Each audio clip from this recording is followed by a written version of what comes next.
आज प्रवेश हो चुका है। और मैं एक बात कहूं कि समय किसी की प्रतीक्षा नहीं करता।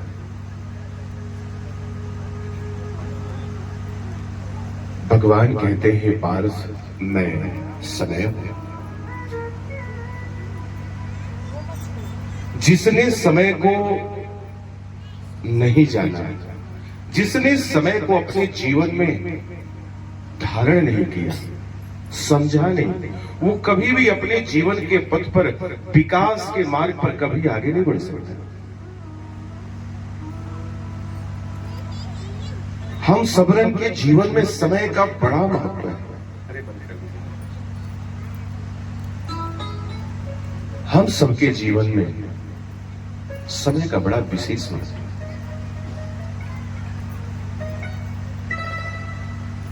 अगर यदि समय से हम भोजन न किए, गलत समय से भोजन हुआ, तो वही भोजन जो हमारे पोषक तत्व को प्रदान करता है, जो शरीर को विटामिन, मिनरल इत्यादि सब, कार्बोहाइड्रेट इत्यादि सारी विटामिन को देता है, समय के प्रतिकूल अगर भी भोजन होगा तो वो जहर के समान हो जाएगा। ध्यान से सुनना आप सब। समय से आप अगर भी बिस्तर पे नहीं गए, नहीं सोए, बिना समय के सोएंगे तो आप बीपी के पेशेंट बन जाएंगे। रक्तचाप आगे पीछे होने लगेगा। समझिएगा, बड़ा सेंसिटिव मैटर है। आज कुछ कथा है कि भूमिका ऐसे ही बन गई।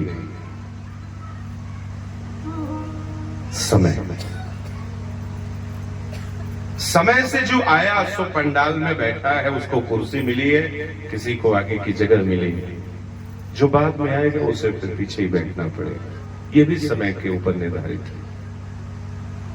समय को और करीब से अगर झांक करके देखना है तो उस डॉक्टर से पूछें। वो डॉक्टर कहता है कि थोड़ी देर पहले ये मरीज मेरे पास आ गया होता तो मैं इसके प्राण को बचा लिया होता। समय को और करीब से देखना हो तो उस विद्यार्थी से पूछना, थोड़ा सा अगर विलंब कर देता है तो परीक्षा कक्ष से वंचित कर दिया जाता है। 1 वर्ष की तपस्या और उसका परिश्रम विफल हो जाता है। थोड़ा सा अगर आपने विलंब किया तो आपकी फ्लाइट छूट जाती है। थोड़ा सा अगर आपने विलंब किया तो आपकी ट्रेन निकल जाती है। ये है समय का महत्व। समय से सोना, समय से उठना, समय से भोजन, समय से स्नान, ध्यान, ये सारी चीजों का एक क्रम है जो समय के बंधनों में बंधा हुआ। समय से आप बाहर जाएंगे तो समस्या खड़ी होगी। ध्यान से सुनिएगा आप सब। समय कोई और नहीं, भगवान स्वयं गीता में कह रहे हैं कि हे पार्थ, समय और कोई नहीं, समय मैं ही हूं, मुझे पहचानो।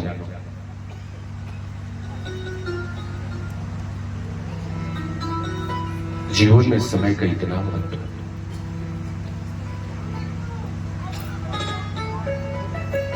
इस जन संबोधन प्रणाली के द्वारा आवाज जहां तक जा रही हो,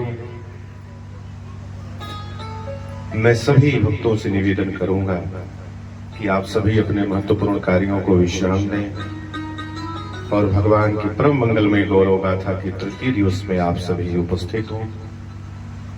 मैं आप सबसे भी निवेदन करूं कि मन वाणी को भगवान के श्री चरणों से सब जोड़ने का प्रयास करें, क्योंकि मन ही बंधन और मन ही मुक्ति का कारण है।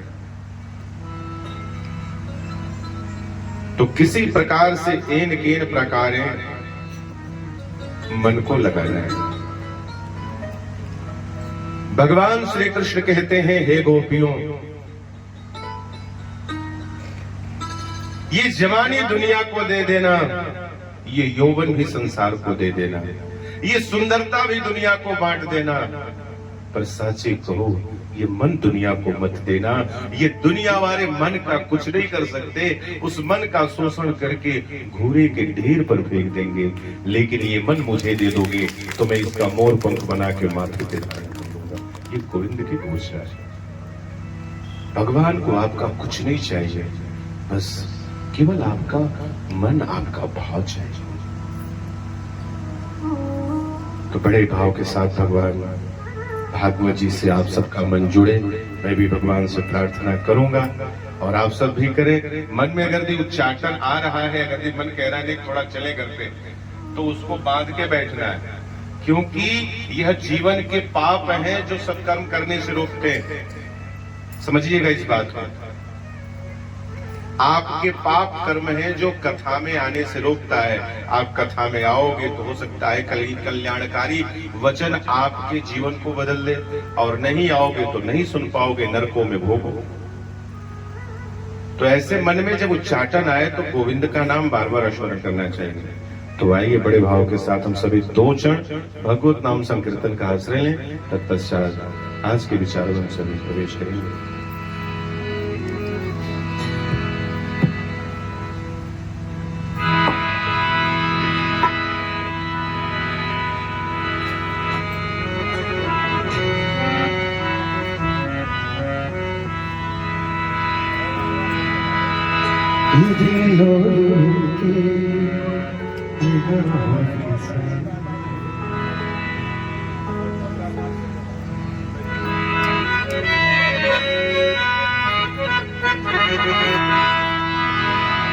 कन्हैया कन्हैया पुकारा करेंगे, कन्हैया कन्हैया पुकारा करेंगे,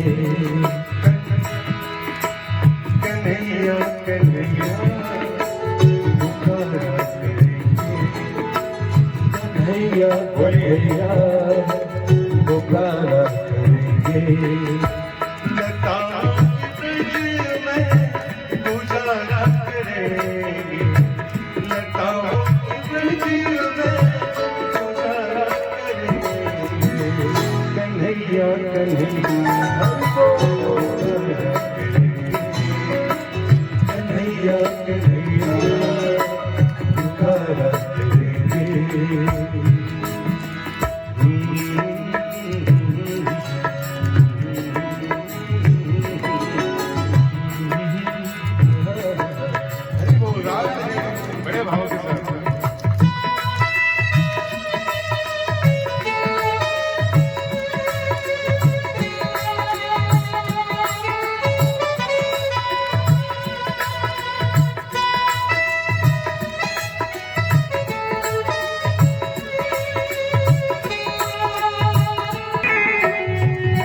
कहीं तो मेरी बातें बिहारी, कहीं तो मेरे बातें बिहारी, कहीं तो मिले कहीं तो मिले बातें बिहारी। प्रेम मंदे प्रेम मंदे उन्हीं के चर्चित गाया करेंगे, उन्हीं के चर्चित गाया करेंगे। कन्हैया कन्हैया गाया करेंगे, कन्हैया कन्हैया गाया करेंगे।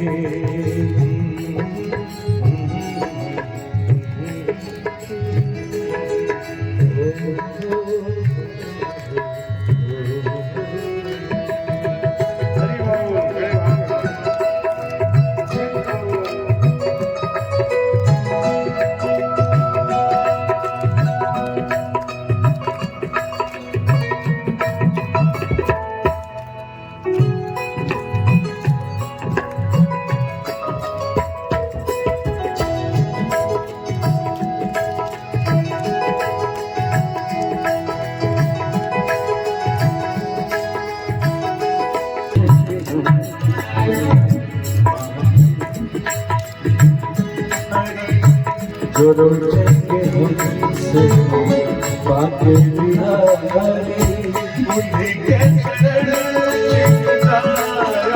करेंगे, उन्हीं के चरण करेंगे। कन्हैया कन्हैया हरि बोल पुकार करेंगे कन्हैया कन्हैया पुकार करेंगे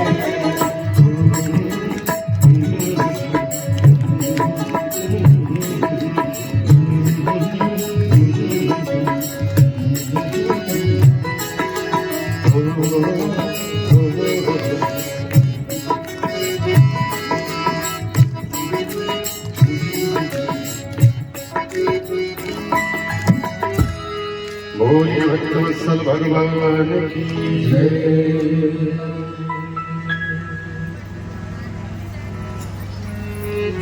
अब आप सभी शांति का परिचय देंगे, कोई बात नहीं करेगा, संकेत में आप सब बात करेंगे।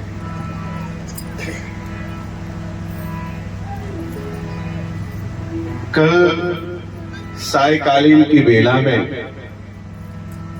कथा किस प्रसंग पर विश्राम ली थी, कौन बताएगा? जो बताएगा इस दरबार से उसे अद्भुत प्रसाद दिया जाएगा।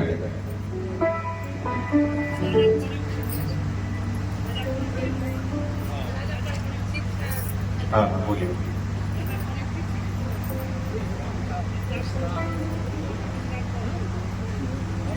क्या कह रहे हैं?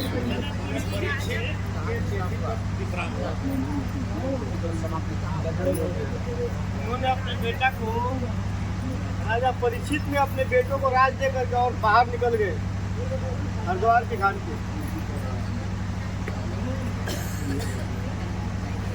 समर्थन आप सबका।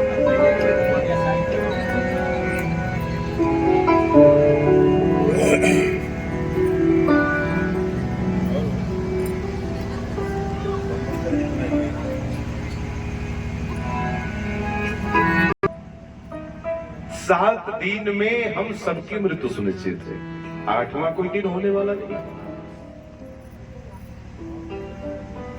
और भारतीय इतिहास नहीं सामान्य नहीं है, ध्यान से सुनिएगा। मैंने कल संकेत किया था कि परीक्षित जैसा कोई धर्मात्मा इस संसार में न हो सका। परीक्षित जी ने भागवत कथा की जो योजना बनाई, सुनने के लिए, अपने लिए नहीं, वह संसार के लोगों को श्रवण करने के लिए ऐसी योजना बनाई। ये राजा परीक्षित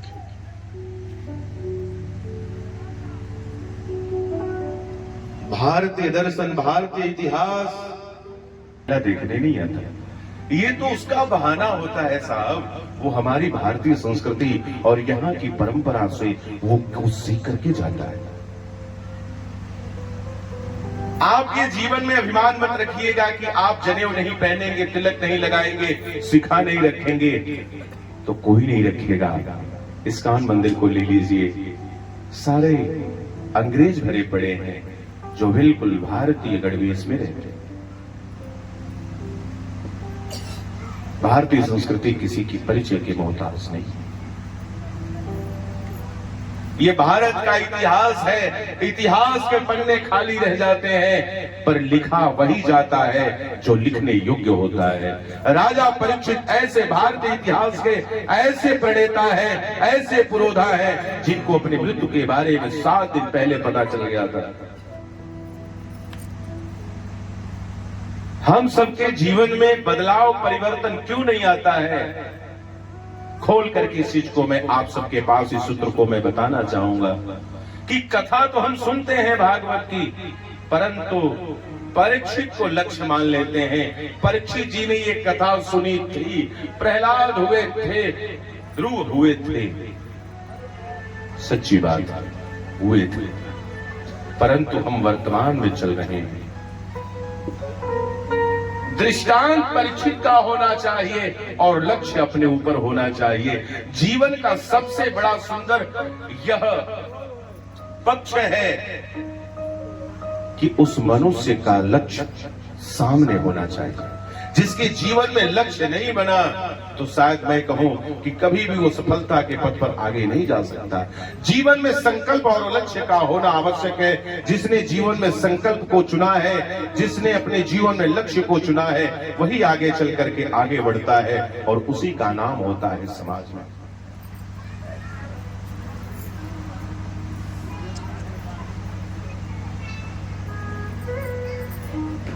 लक्ष्य तो हम सबरे परीक्षित हैं, हम सभी परीक्षित हैं। लक्ष्य कथा सुन रहे हैं तो अपने स्वयं परीक्षित बनना पड़ेगा और भागवत भगवान से प्रार्थना करनी पड़ेगी कि हे प्रभु, जिस प्रकार से राजा परीक्षित का कल्याण हुआ, राजा परीक्षित को मुक्ति मिली, हम सबरन के जीवन में वही प्राप्त हो।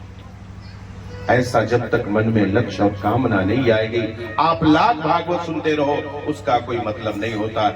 बड़ी एक बात मैं कहूं कि हमें जो करना चाहिए हम नहीं करते और जो नहीं करना चाहिए वही करते हैं, क्योंकि समाज के बीच गलत सूचनाओं को ही बांटा गया है, हकीकत से कभी परिचय नहीं कराया गया। उस समय भी धर्मियों की ये चाल थी कि समाज को भयभीत करके उन्हें डाइवर्ट कर दिया गया था। आप अपने शास्त्रों से दूर रहो, अपने ग्रंथों से दूर रहो। मैं तो कहता हूं इस पावन व्यासपीठ से कि भागवत पर हर धर्म का, हर वर्ण का अधिकार है। हर घर में भागवत होनी चाहिए, घर घर में भागवत होनी चाहिए। रामचरितमानस हर घर में होनी चाहिए, घर घर में होनी चाहिए। कौन कह रहा है कि बांटो और बटो? शास्त्रों ने कभी भी अगर समर्थन किया है तो धर्म का समर्थन किया है, किसी व्यक्ति का समर्थन नहीं किया है। ध्यान से सुनिएगा, हम सबरन के जीवन में लक्ष्य होना चाहिए। जब तक लक्ष्य नहीं मिलेगा तब तक हम आगे नहीं बढ़ सकते।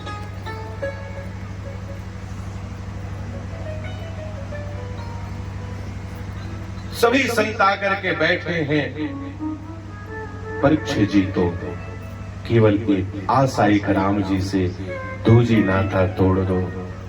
आज श्राप लगा तो आज दुनिया आंसू बहा रही है परीक्षित के लिए।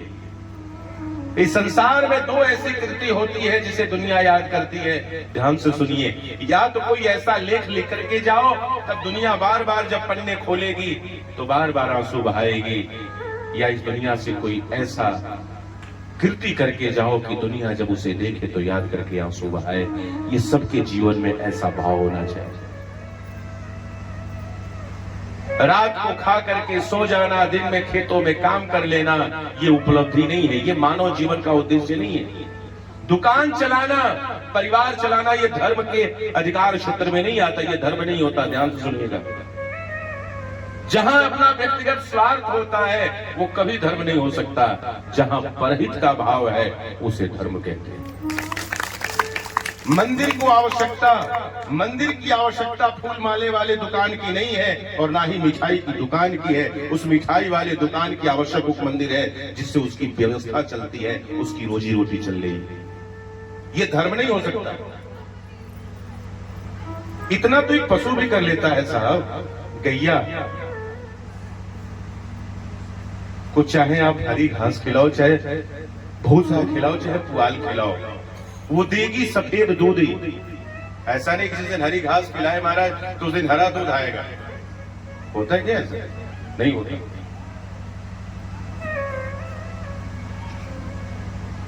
फिर भी वो पशु इंसान से महान है।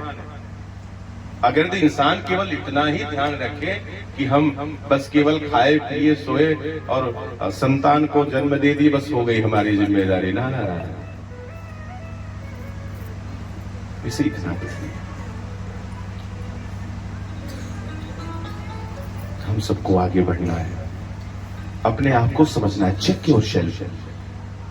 आज तो मैं कहूं कि पता नहीं हनुमान जी की कैसी कृपा बन रही। निज मन मुकुर सुधार। आ रहा हूं अभी पक्ष, थोड़ा संकेत कर दूं, विषय आ गया तो।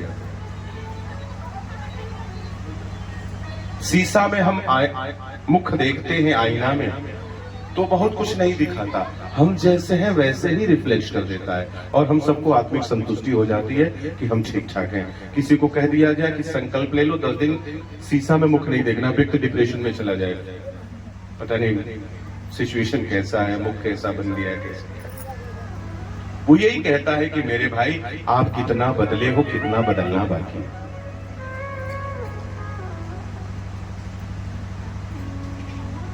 उस धर्मात्मा राजा के लिए सभी संत महात्मा योगिंद्र मुनिंद्र पहाड़ों गुफाओं कंदराओं से आकर के बैठे, सभी मौन हैं। दादा गुरुजी मेरे कहा करते थे स्वामी अखंडानंद जी के शब्दों में कि शुकदेव जी व्यासपीठ पर आसीन है, बैठे हुए हैं। आज जिसने श्रीमद् भागवत महापुराण की रचना करी वो सन्मुख नीचे बैठे हैं, मानो वेद व्यास जी नीचे बैठे हैं और सुखदेव जी व्यासपीठ पर बैठे हैं। कल्पना करें कि उस पिता का हृदय कितना प्रफुल्लित हो रहा होगा कि अब लगा है कि अब हमारी कृति और हमारे जो लेख हैं, हमारी जो रचनाएं हैं, हमारे जो शास्त्र ग्रंथ हैं, आज पहली बार मेरा पुत्र दुनिया को बांटने जा रहा है। हर पुत्र का ऐसा धर्म होना चाहिए। मुझसे आज कुछ लोग गए थे मुझसे मिलने, विचारों से ही तो व्यक्ति इंस्पायर होता है। कोई ना कोई हम सबके जीवन में आगे बढ़ने के लिए कोई ना कोई आदर्श होता है, तभी हम आगे बढ़ते हैं। बिना आदर्श का कोई आगे नहीं बढ़ सकता है। चाहे आपकी माँ आपकी आदर्श हो सकती है, चाहे आपका पिता हो सकता है, चाहे दादा हो सकते हैं, चाहे गांव का कोई व्यक्ति हो सकता है, चाहे गुरु हो सकता है।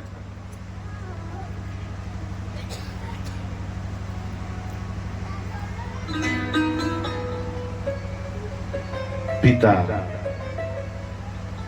जनक है, हाड़ मांस रुधिर मज्जे के बने इस देह का। परमात्मा की भूमिका नहीं है वहां, ना ना ना ना ना ना। ये दुनिया अलग कह देती है भगवान की देन है। एक बात ध्यान से सुनिएगा, भगवान इतना प्रयास करते हैं कि मेरे द्वारा अगले का नुकसान न हो। जीव के जीवन में परमात्मा की कोई भूमिका नहीं रहती है। ध्यान से सुनिए, कर्मण्येवाधिकारस्ते मा फलेषु कदाचन। पहले ही वो कह रहा है कि भाई मैंने आपको एक बार बना करके भेज दिया, अब आप अपने कर्म के अनुसार आप स्वयं के भोक्ता हो, उसमें हमें दोषी मत ठहराओ। मेहनत करोगे तो मालपुआ छानोगे और चोरी करोगे तो जेल में जाओगे। उसमें भगवान की कोई सामंजस्यता नहीं है, सीधी सी बात है, ये फंडामेंटल है।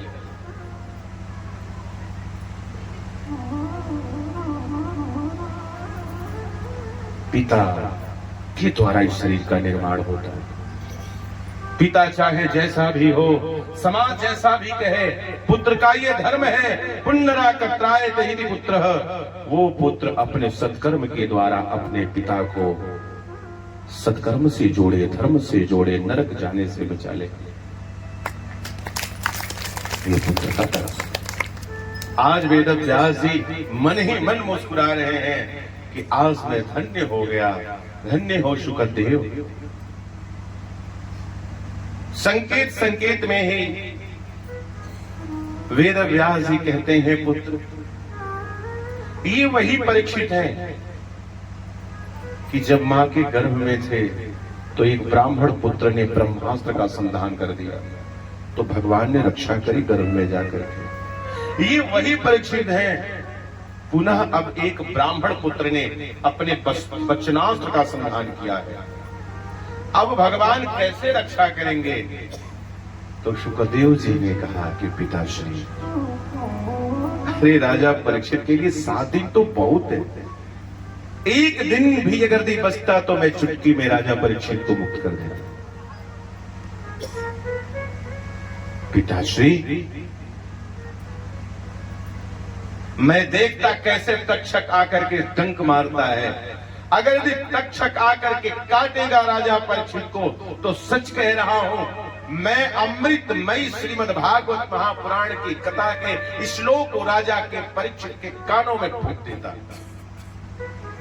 जहर का प्रभाव है, काम का प्रभाव है, वो नीचे से ऊपर की तरफ चढ़ता है, और भक्ति का प्रभाव है ऊपर से नीचे की तरफ उतरती है।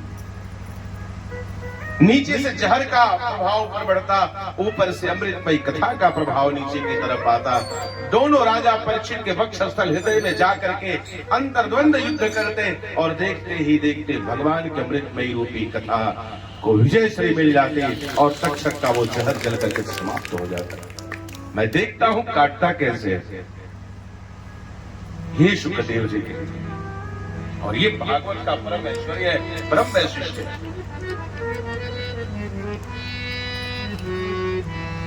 बंधुओं, राजा परीक्षित जी ने बड़ा सुंदर भाव रखा कि गुरुदेव, अगर यदि जीव को पता चल जाए कि उसकी मृत्यु सन्निकट आ गई है तो उसे क्या करना चाहिए। ये मुझे घटना याद आता है, सच्ची घटना है। ये द्वापर त्रेता की नहीं, इस कलयुग की है। स्वामी राम सुखदास जी महाराज जी की पत्रिका आप सबने पढ़ी होगी, गीता प्रेस से प्रकाशित होती है। स्वामी राम सुखदास जी महाराज जी की, जो हरिद्वार ऋषिकेश में गीता भवन में रहा करते थे। स्वामी राम सुखदास जी महाराज बक्सर वाले मामा जी भक्तमाली मामा जी को वो अपना गुरु मानते थे। एक बाबा जी थे जो भागवत कथा करते थे, बक्सर के रहने वाले थे। वो भी वृंदावन में रहा करते थे। तो उस समय टेलीग्राम हुआ करता था। तो स्वामी राम सुखदास जी महाराज जी ने ऐसे ही प्रश्न लिख करके भेजा कि गुरुजी, अब मुझे लग रहा है कि मेरी मृत्यु आ रही है, क्योंकि शरीर संकेत देने लगता है। किसी को फीवर आना हो, बुखार होना हो, तो शरीर अपने आप को संकेत करने लगता है कि भाई मामला तेरा गड़बड़ है, कुछ आज व्यवस्था जल्दी कर ले, दवा है ना। शरीर बताने लगता है। ठीक उसी प्रकार जब मृत्यु आती है तो शरीर संकेत देने लगता है। तो बोल पड़े कि उस समय जीव को क्या करना चाहिए। तो भक्तमाली मामा जी ने बड़ा सुंदर प्रत्युत्तर दिया कि राम सुखदास, जीव को अंतर्मुखी हो जाना चाहिए। संसारिक जीवन से मोह माया को तोड़ देना चाहिए और उसे अपने अंतःकरण में परमात्मा का दर्शन करना चाहिए, भगवान का नाम लेना चाहिए।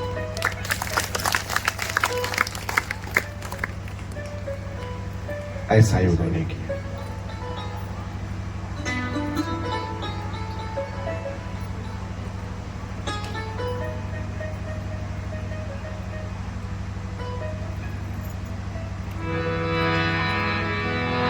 तस्माद् भारत सर्वात्मा भगवान ईश्वरो श्रोतव्यः कृतव्यश्च असमर्थव्यस्य ते भावयम्। अधिक से अधिक समय भगवान के भजन से लगाना चाहिए, भगवान की कथा से जोड़ देना चाहिए अपने आप को। और एक बात मैं कहूं कि ये अचानक नहीं होगा, ये अभ्यास से ही संभव है। अगर यदि आज से अभ्यास में बना कि हम सबरन को भजन करना चाहिए कि भगवत कृपा मिले, तो आज से ही लग जाएगा। इसकी प्रतीक्षा नहीं कि समय आएगा तो चौथे पद में करेंगे, ऐसा है। जो चीज अभ्यास में रहेगी वही याद आती है, और जो अभ्यास से बाहर रहेगी तो फिर वो किसी काम की नहीं। कहते हैं कि राजन, जीव को पता चल जाए कि अब उसकी मृत्यु सन्निकट आ गई है तो उसे प्रत्येक श्वास पर भगवान के नाम का रमण करना चाहिए। श्वास श्वास पर कृष्ण भजो,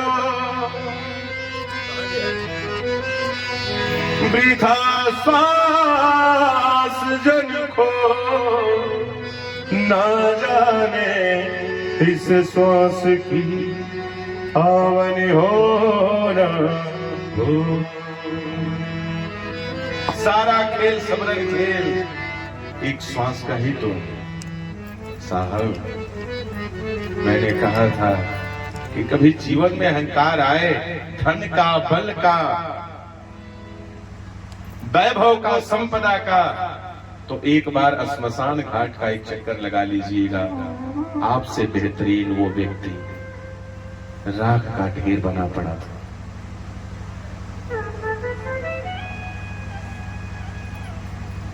दो शब्द प्यार के बोल दो, ऐसा संबंध जोड़ो सबसे कि पड़ोसी भी नाम ले।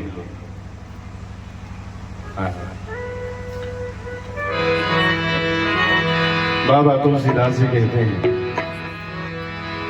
कर्म से कर्म करहु विधिनाना, मन राखहु जहाँ कृपा निधान। हो जहाँ कृपा निधान। श्री राम जय राम जय जय राम। श्री राम जय राम जय जय राम। श्री राम जय राम